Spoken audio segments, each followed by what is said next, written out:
Welcome back, everybody. This is the sixth and last, this will be the sixth and last lecture of the 35th annual Winter Lecture Series. Our title today is the Korean, as it has been, Korean Peninsula, Past, Present, and Future. I think actually by this time you probably know all my introductory remarks, but I shall persevere just a bit anyway. We're sponsored by Social Action Committee of the Unitarian Church, and we partner with OLLI, the Osher Lifelong Learning Institute. OLLI classes for the final term of the spring are still, they begin a week from now, so if you haven't registered and you're an OLLI person, do it. This program is funded in part by Humanities Nebraska and the Nebraska Cultural Endowment. You know the rhythm of things at this point: an hour lecture, 15-minute break, and get a snack. This lovely device is meant to keep the peas from affecting your ears. We're very proud of it. Just did it a few moments ago.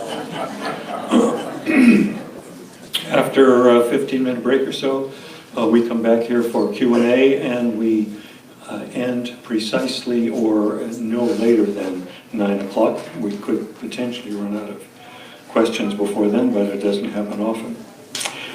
Tonight's lecturer is Professor Bruce Cummings. He'll be introduced by Beth Ann Brooks, who's a member of our committee.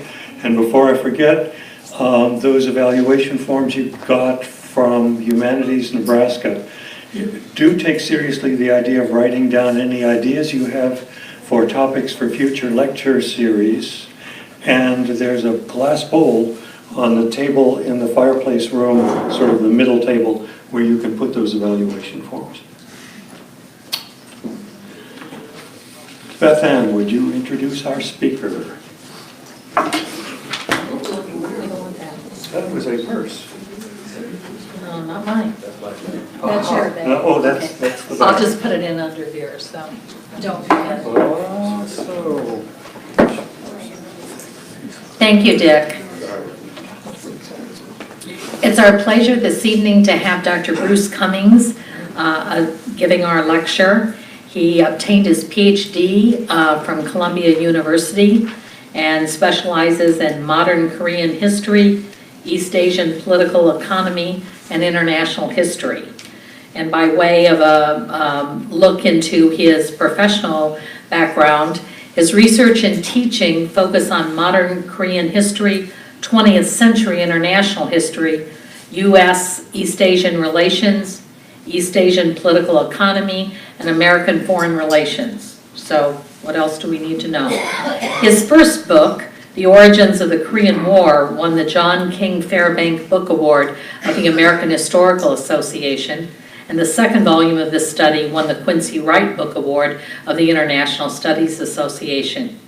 He is the editor of the modern volume of the Cambridge History of Korea and is a frequent contributor to the London Review of Books, The Nation, Current History, the Bulletin of the Atomic Scientists, and Le Monde Diplomatique.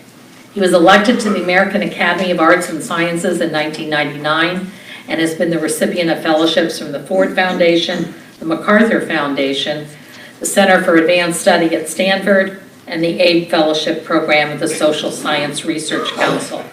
He was also the principal historical consultant for the PBS 6-hour documentary, Korea, The Unknown War.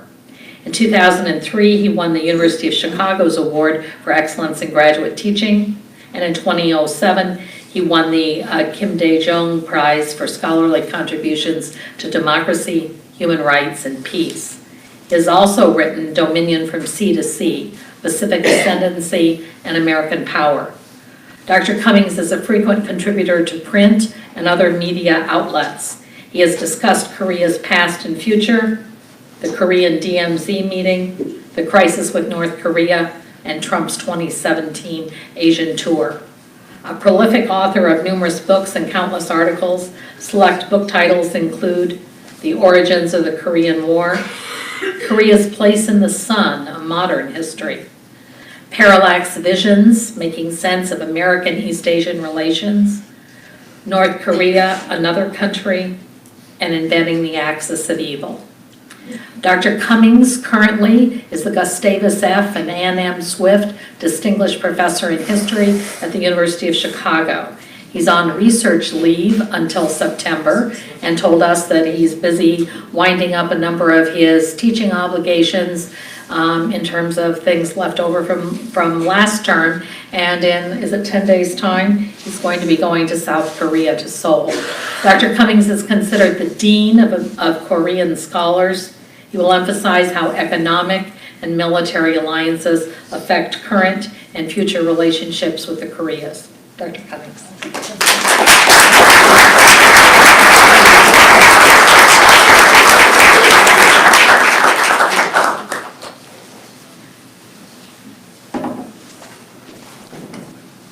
Well, that was a wonderful introduction, Beth Ann. I'd like to thank you and also Dick for inviting me and serving up such wonderful weather here in Lincoln.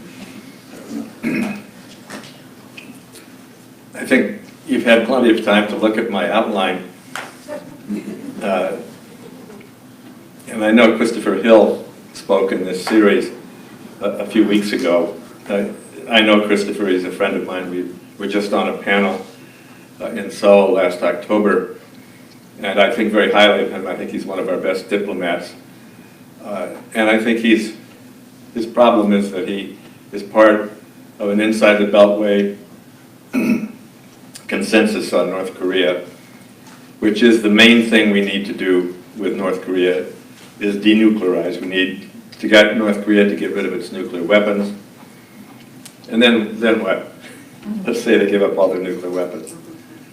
Well, whether you're aligned with Democrats, as Christopher Hill is by and large, or Republicans as diplomats and the foreign policy establishment inside the Beltway, they would just really like it if North Korea disappeared, erased itself. They have no interest beyond North Korea with nuclear weapons. This has been true since 1991, when George H.W. Bush sent Arnold Cantor to North Korea to talk about their nuclear program. It was the first high-level talks between the U.S. and North Korea since the Korean War ended in 1953. And ever since, there's been the same discussion. How do we get North Korea to denuclearize? The Clinton administration saw this in terms of global non-proliferation. North Korea was a key example. If we could make them give up their nukes, then we could get other countries either not to go in that direction or to give up their nukes. And I'm an historian. I wrote on the Korean War. You heard the other things, some of the other things I wrote on, but I've followed this issue very closely since 1991. And it's like Friedrich Nietzsche's The Eternal Recurrence of the Same. Over and over and over again, we had the same debate, and we're back in it again. Donald Trump made a very unusual intervention by talking directly to the North Korean leader in Singapore and in Hanoi, and I'll come to that later. But there's just a uniform consensus that the only interesting thing about North Korea is its nuclear weapons, and the only thing to do about them is to get them to give those weapons up. And what I want to argue, and you can correct me if I'm wrong during the discussion, to me, another side of this issue is the American nuclearization of the Korean Peninsula, which has gone on since 1951, and which is not known and never brought up. It's never discussed. And yet, not just the peas you have to watch out for.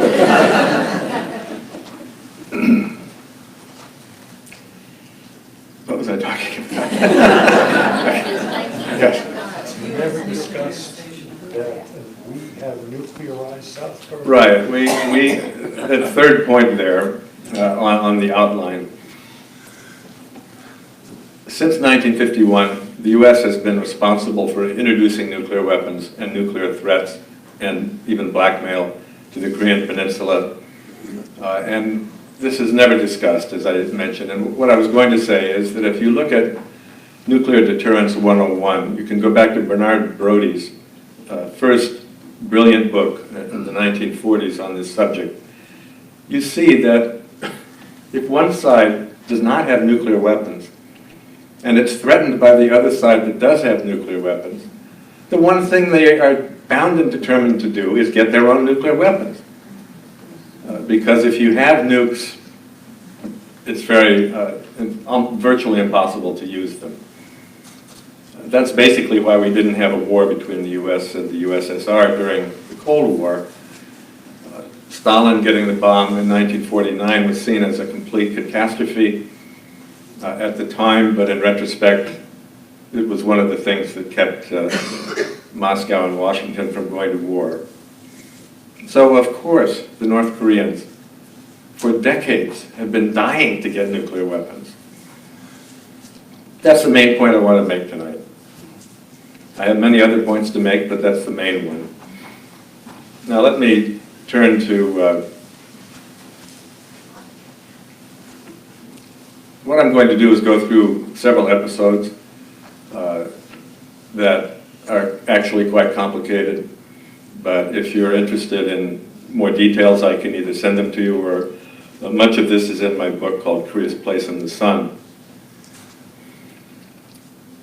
In the fall of 1951, the U.S. was at war in Korea with both China and North Korea. And the Joint Chiefs of Staff wanted to see if there was a way to use nuclear weapons in tactical battlefield circumstances, to have the only bombs we had, which were large Hiroshima-type bombs, carried by B-29s, dropped from the battlefield. What would be the radius of destruction? And would that radius be greater than with conventional bombs? So 6 years after Hiroshima and Nagasaki, the U.S. lifted lone B-29s with heavy dummy bombs, conventional bombs, sent them over North Korea and dropped them, and then made estimates of what the radius of destruction would be. This was a highly secret project. I still think some aspects of it are secret, but believe it or not, it's been known for at least 30 years. And one can say, well, it's perfectly understandable that we might want to do that because we faced enormous numbers of Chinese and North Korean troops, far more than we had at the time. But if you can imagine it from the North Korean standpoint, what it was like to see a B-29 on a Hiroshima or Nagasaki bomb flight pattern coming over, dropping a bomb, and you never know if it's a dummy or a real one. Also during the Korean War, Robert Oppenheimer, the father of our atomic bomb, was directing Project Vista. Tactical nuclear weapons, small nuclear weapons useful in the battlefield were just being developed, and he wanted to see whether tactical nuclear weapons would make a difference in Korea. And Samuel Cohen, much less well known than Robert Oppenheimer, watched the battles for the second retaking of Seoul in the early 1951, and imagined what it would be like if we could destroy the enemy without destroying the city, because so much of the city was being destroyed. He became the father of the neutron bomb. The war ended in July 1953, and the Eisenhower administration, President Eisenhower and his Secretary of State, John Foster Dulles, argued for years. Dulles died in 1959, Eisenhower a few years later, but they argued that they ended the Korean War by threatening to use nuclear weapons. I interviewed Dean Rusk, who of course was Secretary of State under Kennedy and Johnson, and he said that he was very interested in this subject. And when he went into the State Department in 1961, he had his staff pull all the documents on these nuclear threats, and he came to the conclusion that they had no impact whatsoever on the ending of the war or the establishment of the armistice, in part because the communists had decided in late March, before these threats, to sign the armistice. Most historians think that the death of Stalin in early March 1953, who had been prolonging the war for various reasons, that was the key thing that allowed the Chinese and the North Koreans to end the war. But if you look at the New York Times, often on the front page in May and June 1953, you see atomic tests in Nevada. Some of the biggest bombs that we had were designed to intimidate the communists in Korea. May 26th on the front page was the first atomic shell shot from a cannon. Had half the Hiroshima yield at 10 kilotons. And then within just days, the Midas, what was called the Midas atomic blast, some people thought it was a hydrogen bomb, but that would have taken out all of Nevada. These were featured, and it was the Eisenhower administration pushing this. This is what an atomic cannon looks like. Anyway, this is just more evidence. President Eisenhower's son, John, who drafted his memoirs, said that Eisenhower told him we were just conjecturing about using nuclear weapons. But again, the North Koreans, believe it or not, read the New York Times. I can tell you later an anecdote about that if you want to, if you're interested. They were reading the New York Times and seeing these things and having to deal with a situation where the war might escalate from conventional, very devastating conventional air war to nuclear war. Instead, of course, we were able to destroy just about every North Korean city with conventional bombing, and so there was no real need to use a nuclear weapon. This is official U.S. Air Force data on the percentage of the destruction of major cities. North Korea had 15 or 16 cities, some of them fairly large industrial cities, others not very big, but a big difference from North Vietnam, where Hanoi and Haiphong were the two primary cities, and were not as destroyed as the North Korean cities. The North Koreans had no deterrent against either conventional or nuclear bombing. They had no air force within days of the war. And so what they have done since the Korean War is to build underground and live underground. In the Korean War, they had schools underground, factories, hospitals, enormous redoubts. And they've been building underground ever since, because with the advent of nuclear weapons on the Korean Peninsula in 1958, they had no defense against those weapons, so they even more furiously built underground. There are around 15,000 underground facilities of a national security nature in North Korea. 15,000. If the country ever opens up and we learn everything there is to know about it, I think it will be seen as the most amazing garrison state on the face of the earth, in that it's built in, most of the army is underground, jet fighters fly into the side of mountains, and it has the fourth largest army in the world at 1.3 million soldiers. Our army is the third largest at 1.3 million. And we have 330 odd million people in this country. North Korea has about 25 million. So it's just extraordinarily militarized. Everybody, almost everybody, men and women, have fed through the military. It was their only deterrent, to go underground and to keep a huge military force. So it's what used to be called a garrison state, and I think the most amazing one in the world. This is a slice of a part of Pyongyang at the end of the war. This is the city of Wonsan, which is directly opposite Pyongyang on the east coast. And it was hit not only from the air, but from American warships standing off in the East Sea bombing the city. Now, I think many of you have never heard of this. I find that when I mention this in lectures, it's new. I just read an article about a month ago in the New York Review of Books on aerial bombing to win wars, starting with World War I, going through World War II, up to more or less the present. And the one war that was skipped was the Korean War, and yet the level of destruction, according to the Air Force, in the Korean War, proportionally speaking, was greater than our bombing of Japan or Germany in World War II. It happens all the time. Nobody seems to know anything about this, and yet every North Korean is brought up with stories about this bombing. I first went to North Korea in 1981. There was no nightlife in Pyongyang, to say the least, particularly not for foreigners. There is some now, believe it or not, but there wasn't any then. So what do you do with the foreigner in the evening? Well, they showed me movies.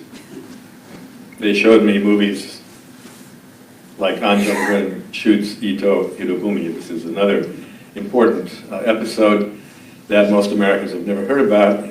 Ito was one of the great leaders of Japan after 1868, and a Korean took him out at Harbin Station in northeast China in 1909. It was quite a dramatic film, not that bad at all. The next night they showed me films about the bombing of North Korea by the United States. And I have to say, it was just shocking. They had these newsreels, and I'm sure there are thousands more of them. Here's a woman looking for a relative in a blasted neighborhood. Chris Marker was a great photographer and filmmaker, and the current issue of the New York Review of Books has a very interesting article on him. He died 2 or 3 years ago, but he did a book on North Korea based on his travels there in 1957. Chris Marker grew up in France. He's a left-wing intellectual who was always looking for a communist state that wasn't Stalinist. And so he went to Cuba, he went to North Vietnam, he went to North Korea, and in this book about North Korea, right at the end of it, he says, they're as Stalinist as Stalin could have imagined. But he took these wonderful photos. The book is just full of photos, excuse me, of the rebuilding of Pyongyang 4 years after the war. They're still using hand labor. There's another photo of Pyongyang. There's a little girl in front of what is still the main government building. You see it to the left when Kim Jong-un is reviewing some parade. This is the South Korean government building in Seoul. You can see that its windows were burned out, but it wasn't destroyed, and basically the difference in destruction between North and South Korea in this war can't be compared. Here's two widows and a daughter, I suppose a grandmother, mother and daughter. There were tens of thousands, hundreds of thousands of widows and orphans in North Korea after the war because of the extraordinary levels of death. Most scholars think North Korea lost a quarter of its population killed. And that compares to the Soviet Union during World War II or Poland during World War II.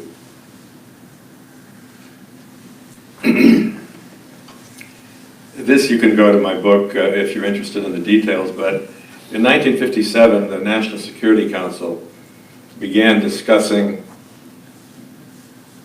putting atomic bombs into South Korea, tactical nuclear weapons.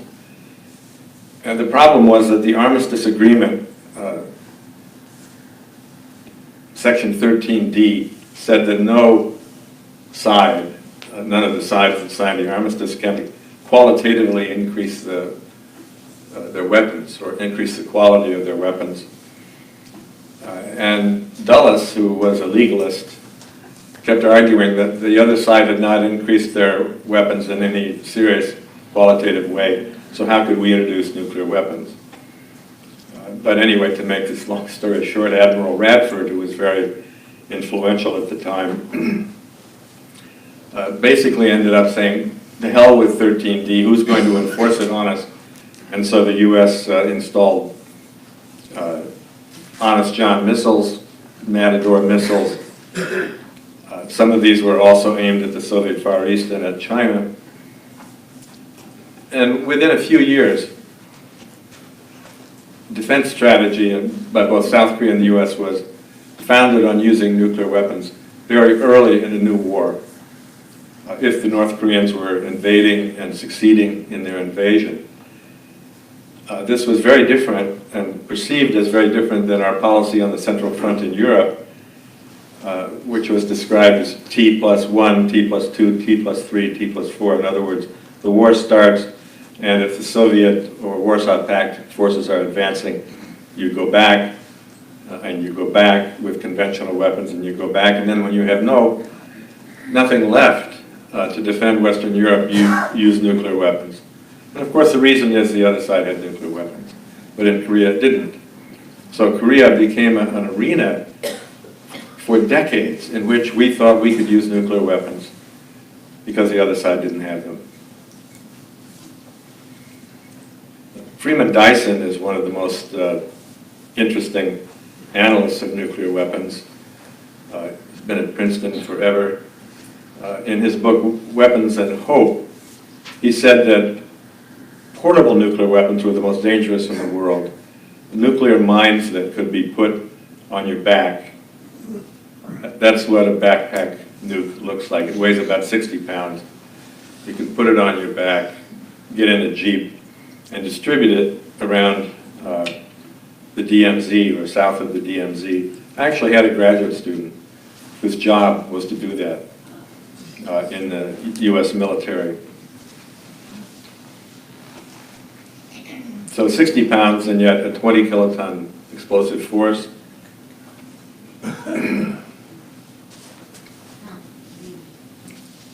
Now this is the background to the situation we've been in since 1991. The first President Bush removed all of our nuclear weapons from Korea, but he removed all of our nuclear weapons, tactical battlefield weapons, on a world scale. And the reason for that is that the Gulf War in 1990-91 had demonstrated that precision-guided missiles, cruise missiles and so on, with high-yield conventional weapons would get you the same bang for your buck that a nuclear weapon would get you, a battlefield nuclear weapon. And therefore, but the problem with the nuclear weapon is you had a lot of collateral,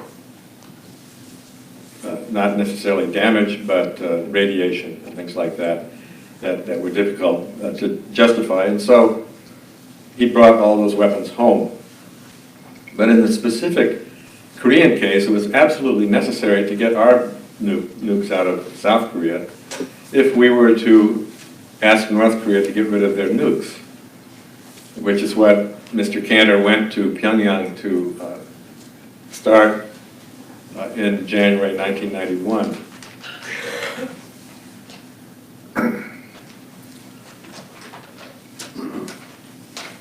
The other thing that happened is the Soviet Union collapsed. And one of the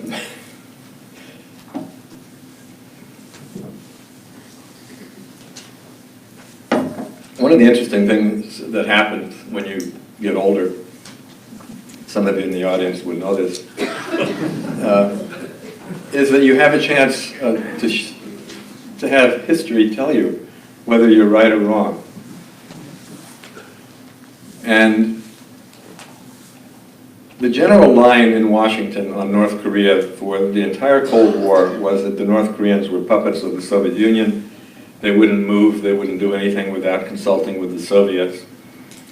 And most scholars didn't accept that, and in particular saw that the Chinese relationship with North Korea during and since the Korean War was very important. But then the Soviet Union collapsed. So you would think that the next thing that would happen is that North Korea would collapse because it's a puppet of the Soviet Union. And so, months went by and there was commentary on this subject, various places. And then I saw a New York Times op-ed editorial by the head of the Council on Foreign Relations. And it said, the next rogue state. We had declared that Iraq was a rogue state. A rogue state was a state that was no longer under the influence of the Soviet Union. Now, in the case of Iraq, that was exactly right. Saddam Hussein would never have invaded Kuwait in 1990 if the Soviet Union had restrained him. But Gorbachev was in no position to restrain him. And so, I'm not arguing that Iraq was a puppet of the Soviet Union, rather that the Soviets would have thought the U.S. was going to respond. They might have to respond, and so they would try to prevent Iraq from invading Kuwait. But they didn't, and so Saddam Hussein invaded Kuwait. Well, the next rogue state was an editorial saying there's another country with 1 million men under arms, a vicious dictator, weapons of mass destruction, and that country is North Korea. And Leslie Geld was the person who wrote that. He's very influential. And I remember sitting in my library study reading the New York Times that morning. I cut it out and put it on the wall with a thumbtack because I said, okay, now we have the post-Cold War definition of North Korea. It's not a puppet state of the Soviet Union. It's a rogue state, and that makes it even more dangerous. But at the same time, there was this discussion about whether North Korea would collapse or not.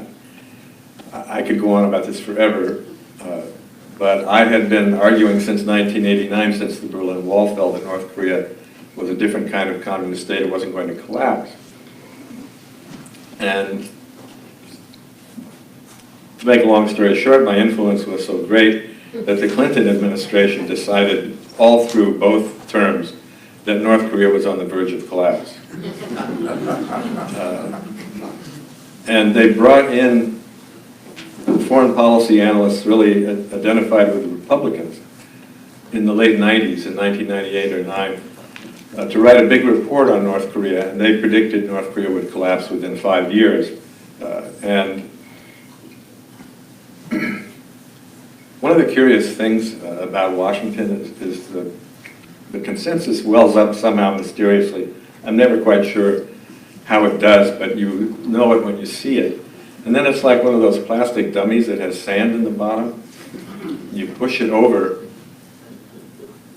you take your hand off, it comes right back up where it was before. Every 2-3 times a year I go to Washington to get my spiel, like this one.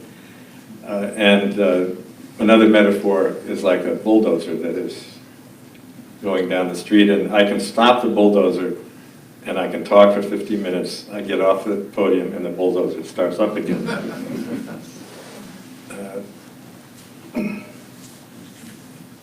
So, from 1991 to 94, there was a growing crisis about North Korea's nuclear program. The CIA had said they have 1 or 2 nuclear weapons. Some people say that that was a consensus asked when more than 50% of experts in a room in Washington raised their hand as to whether North Korea had nuclear weapons. I don't think there's any question now. They did not. They did not have any nuclear weapons before 2006. But President Clinton came very close to a preemptive attack on North Korea in June 1994.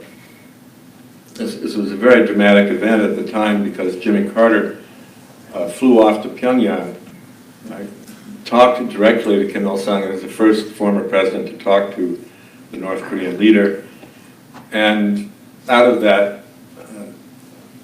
President Carter got a freeze, a commitment to a freeze on their plutonium reactor.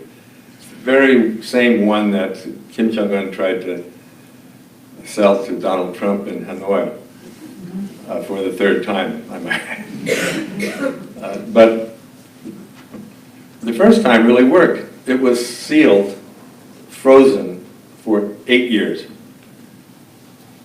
And when you hear the discourse on CNN or Fox, MSNBC about North Korea, you hear that they cheat all the time, they've never honored their agreements. And I wonder what happened to those 8 years when they didn't have an ounce of plutonium that they could play with. There were UN inspectors on the ground 24 hours a day, 7 days a week, around the year. The whole place was under seals and closed-circuit cameras. And Kim Jong-un basically agreed to do that and then go ahead and dismantle it in Hanoi. And it was actually an offer that President Trump would have been smart to take up because they don't have any other plutonium besides what comes out of Yongbyon. But I think the North Koreans didn't understand that it was very hard for him to buy the same horse for the third time.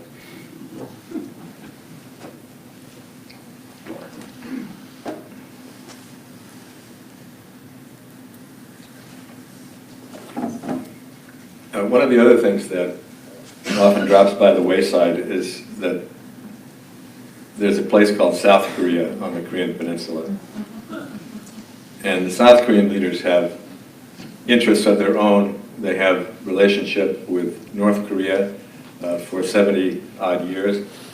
And they often know much more about North Korea and what's going on than we do. And yet, in my experience, it's a very rare South Korean leader that has much influence in Washington. But one that did for a brief 2 years is Kim Dae-jung, who was a former dissident, came to power in 1998 and completely transformed South Korean policy toward the North, moving toward engagement, peaceful coexistence, reconciliation. He called for an end to U.S. embargoes on North Korea that had been in place from even before the Korean War, if you can imagine it. National Security Document 48, which is one of the most important papers for Asia, was signed by Harry Truman in December of 1949, and it called for embargoes against both North Korea and China. And then they got much worse during the Korean War. So North Korea has been sanctioned and embargoed going back to 1949. Anyway, Kim Dae-jung had the serendipitous aspect to come in 1998, right at the time when the Clinton administration was completely reconfiguring its own policy toward North Korea.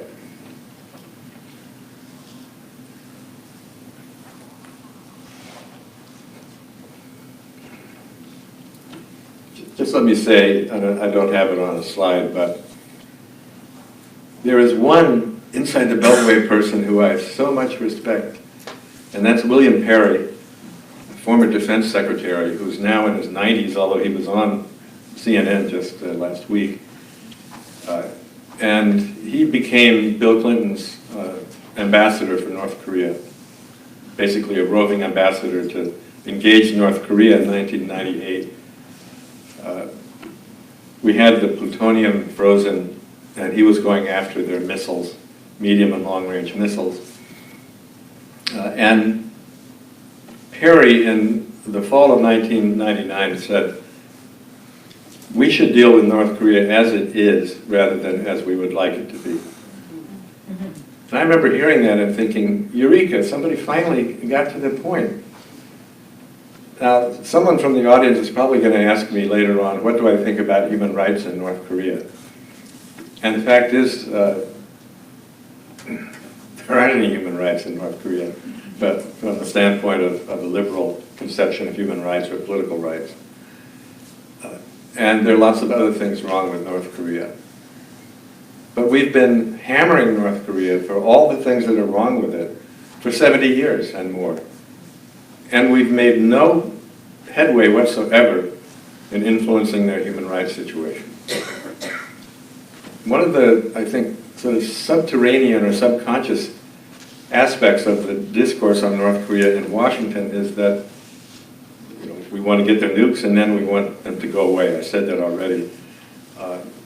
But it's an inability to imagine that North Korea has any interests that are worthy of our respect.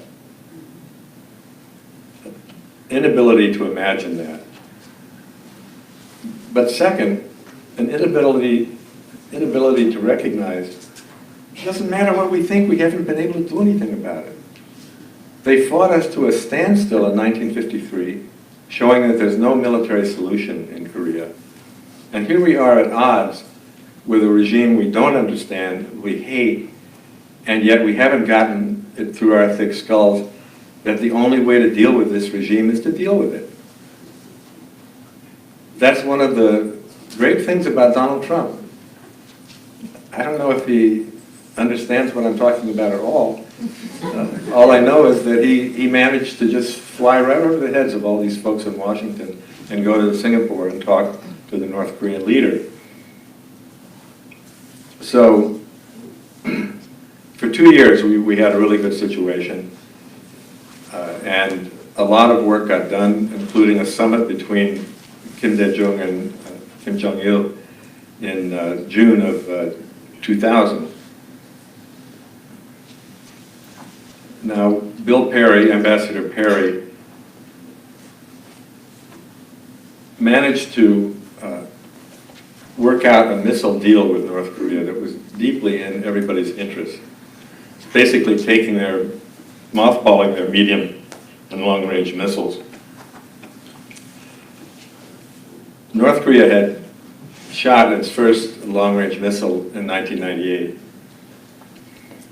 but it had been shooting off medium-range missiles from 1991 on, and they're quite accurate, and now they're mobile, so they can be hidden very easily, and they can hit anything in South Korea, Japan, or the US bases in Guam. They're very effective and almost a weapon you can't defend against.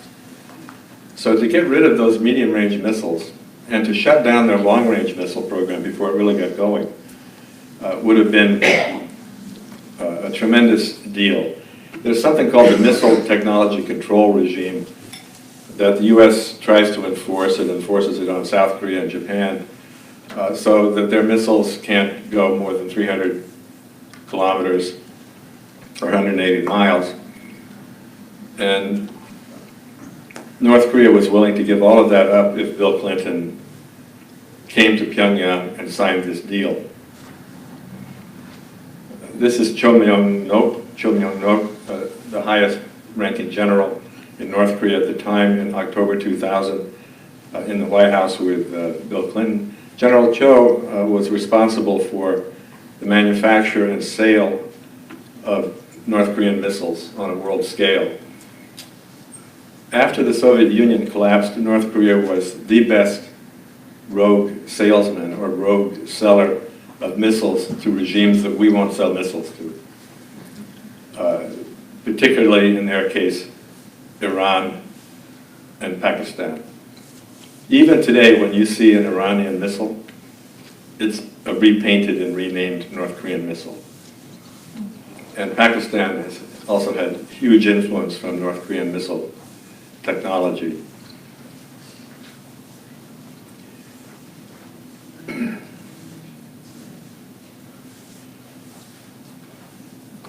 Two weeks after General Cho appeared in Washington, Secretary of State Madeleine Albright went to meet with Kim Jong-il in Pyongyang late October. I love this photo. It's not every statesperson that Kim Jong-il gets to look down on. And their tailor needs some, well, I better not get into that, or their diet. Madeleine Albright has written about this in her memoirs. She gave a basketball signed by Michael Jordan to Kim Jong-il to give to, guess who? Kim Jong-un, the current leader. Anyway, nobody remembers that this happened in October 2000 because everybody remembers November 2000 when U.S. election was stymied, hanging chads in Florida, and 5 or 6 weeks later, the Supreme Court decided that George W. Bush would be president. And immediately, Condoleezza Rice and others rejected this missile deal, saying it was unenforceable. Soon North Korea was in the axis of evil. Let me say one thing about that, because there was something on the original outline. If there's an axis of evil at that time involving North Korea, it's North Korea, Iran, and Pakistan, because of the technology, missile technology flowing out of North Korea to Iran and Pakistan, and the atomic weapons technology flowing from Pakistan to North Korea. But of course, it was Iraq in this axis of evil, not Pakistan, our ally. And North Korea had almost no relationship with Iraq. So a year later, in 2002, North Korea was the object of preemptive attack in the Bush Doctrine that was tabled in September 2002. In March, Iraq was invaded. And you can look back, North Korean news agency reports are available on the internet going back to this period and beyond.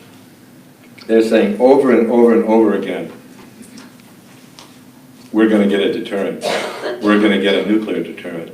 If Saddam Hussein had had the atomic bomb, he would not have been overthrown. He'd still be in power. That's not going to happen to us. They couldn't have made it clearer. And in October 2006, they did go ahead and blow up their first A-bomb. I consider the invasion of Iraq to have been a catastrophe because of how it completely disrupted the Middle East, not to mention Iraq itself. But the second catastrophe was not following through by keeping the plutonium frozen and doing the missile deal, because now North Korea is a genuine nuclear power with very fearsome capability to deliver those weapons by intercontinental ballistic missiles.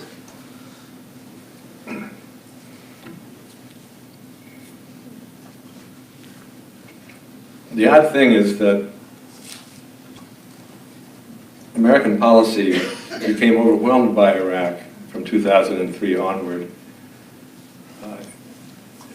Bush tried to negotiate with the North Koreans in the second George Bush administration, but that seemed to me to be a kind of shadow boxing. It didn't go very far.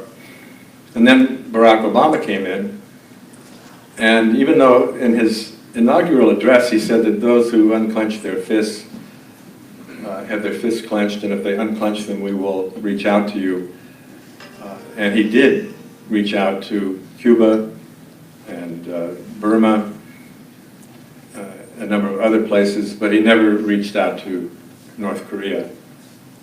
And I think in part that's because North Korea greeted his administration in 2009 by first launching a long-range missile, and then on our Memorial Day, blowing off an atomic bomb. And I think, I don't know, maybe some memoirs from the Obama administration will tell us different, but I think he just gave up on North Korea. They said their policy was strategic patience, but the strategy wasn't very good, and it certainly, however, was patient. It was patient enough for North Korea to develop a full repertoire of atomic bombs and missiles. Donald Trump came in, as you all know, in 2017, and he, in the summer, talked about fire and fury deployed toward North Korea. And then in September of 2017, at the United Nations, he said, we will totally destroy North Korea. That was a particularly shocking speech, because if you want to destroy somebody, you say somewhere else, you don't go to the UN and say it. But he did. This culminated in December 2017 in a very, somewhat like 1994, very close shave where Trump nearly launched a preemptive strike on North Korea. And Bob Woodward's book, Fear, came out a few months ago, is quite good on this. And it involved giving North Korea a bloody nose. Now, at the end of 25 years of going back and forth between wanting to strike North Korea and trying to deal with them diplomatically, you end up with this logic. Well, we'll show North Korea that we're really serious about their bombs and missiles by striking them, but we won't try to destroy them. We'll strike them, give them a bloody nose, and then what? We count on Kim Jong-un not to escalate this situation or not to launch a war against South Korea. And that was the logic, but that was also the hanging point, or point of no return for Victor Cha, who in December was being considered to be our ambassador to Seoul. And he quit, and quit very openly. He said, I don't want to be ambassador, and I'm getting out of this administration because they're talking about giving North Korea a bloody nose. Some people think this was very close to an attack. Others say it wasn't. President Obama had, well, let me say, you may have heard President Trump saying that President Obama nearly went to war with North Korea. And if Hillary Clinton had been elected, we would be in a war with North Korea. Trump has said this several times in news conferences. And what he's getting at, there's some truth in what he's getting at about Obama, not about Hillary Clinton. I don't know what she would have done. Obama had a big study done by the Pentagon. What happens if we use force on North Korea? Preemptive strike on their plutonium facility, more general attacks on hidden aspects of their security structure. What use of force would assure us that we had all their nuclear weapons and missiles out of there, destroyed or out of there? And the Pentagon said, well, here's what you can do and here's what they might do. But their conclusion was it would take 500,000 American troops in a general invasion of North Korea to be sure that you got all of their weapons, nuclear weapons and missiles. Now it so happens we did that in October 1950. We had 500,000 troops in the Korean theater. We invaded North Korea. We got the Chinese down our throats, and the war stalemated. So here we are in 2016 or 17, and President Obama is told that's what we need. And of course, politically, that's impossible. And I think that may have actually restrained Trump as well. His advisors would have the same intelligence available to them that Obama does. But what Obama was concerned about is in 2010 and 2011, there were skirmishes in the West Sea, the Yellow Sea, Koreans call it the West Sea.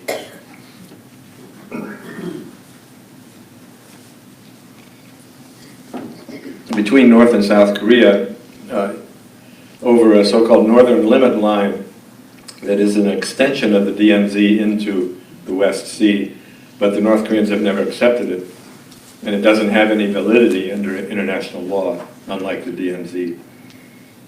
So there were these skirmishes, and Leon Panetta, the Secretary of Defense at the time, he told CNN that we've been within an inch of war with North Korea for weeks. So there's some truth in what President Trump is saying about the Obama administration.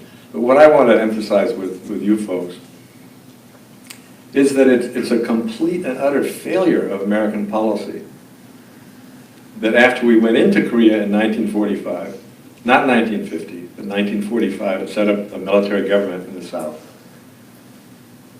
we made the North Koreans into our enemy, and of course they reciprocated. And here we are so many decades later, always with the threat of war.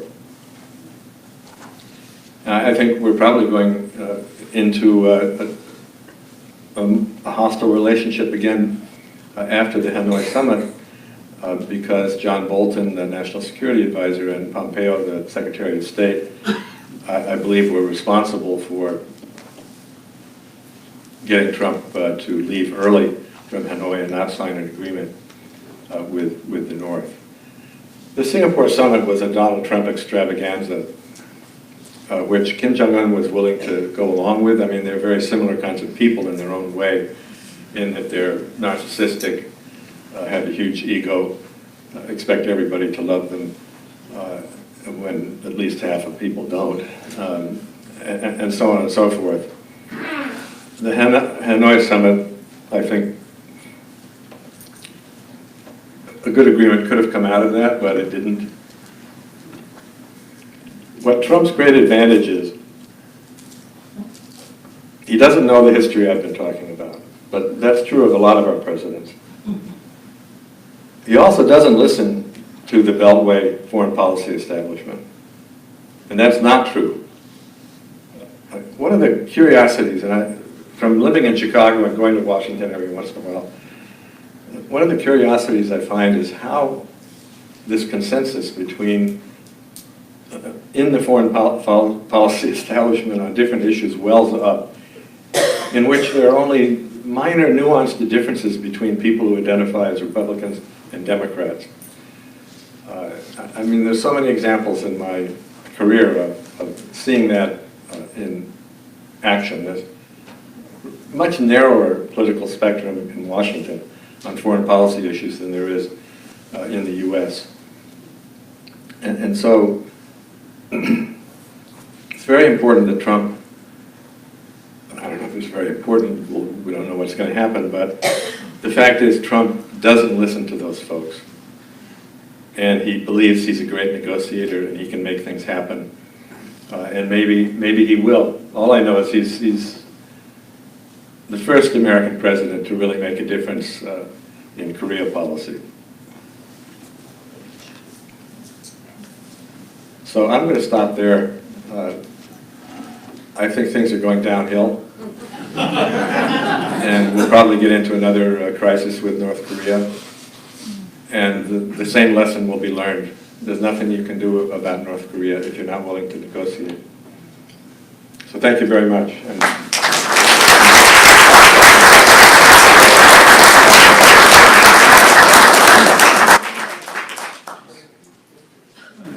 Thank you, Bruce. Oh, take 15 minutes, go get yourself some refreshments. Don't bring any mugs back here or you'll be in deep trouble. And don't forget to put your evaluation forms in that bowl that's on the table out there in the fireplace room.